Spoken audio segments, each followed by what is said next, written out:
Lazare a demandé la guérison, Jésus n'est pas venu. La mort a fermé la porte à Lazare, mais Jésus avait prévu sa résurrection et la vie.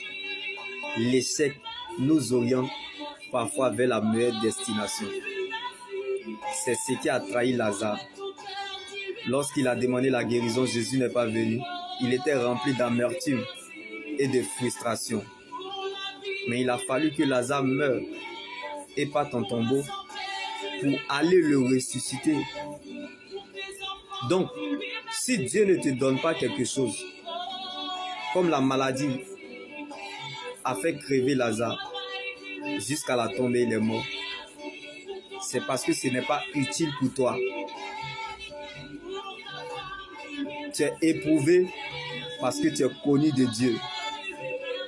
Comme les gens, la mort, le diable ont regretté d'avoir fait couler Lazare jusqu'en tombeau parce qu'ils ne savaient pas que la résurrection l'attendait à la porte. C'était le plan de Dieu pour la vie de Lazare. La destinée te prépare. Le destin te fait subir.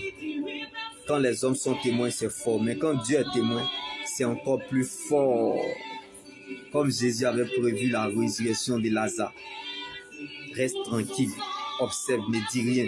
Tu crois être oublié, mais Dieu prépare ta réponse. Car il connaît la fin. Alors, que la joie du Seigneur soit ta force et ton partage. Car la résurrection, c'est de trouver le plan de Dieu pour sa vie. Or, la promesse que Dieu nous a faite est la vie éternelle. Comme Jésus pouvait nous le dire. Si tu crois en Jésus, même si tu meurs, ton âme vivra éternellement. C'est pourquoi, malgré sa décomposition dans la tombe, Lazare était reconnu du ciel pour sa résurrection, parce qu'il était déjà connu de Jésus. Alors, bien-aimé, tu doutes de quoi? N'aie pas peur de ce que tu ne peux pas changer. Car celui qui n'a pas peur du regard de l'autre a déjà exercé une grande foi.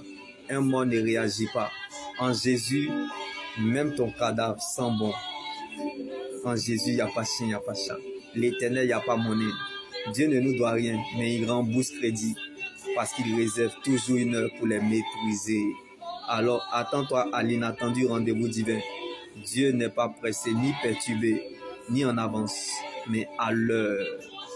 Il a juste mis ton temps en décalage pour la remettre à l'heure quand tu seras prêt. Donc, c'est toi qui l'attends. Ce n'est pas parce que tu ne vois rien que les choses ne sont pas en train de se faire. Donc, trouve d'abord le plan de Dieu pour ta vie et tu verras la différence dans tout ce que tu entreprends. Shalom.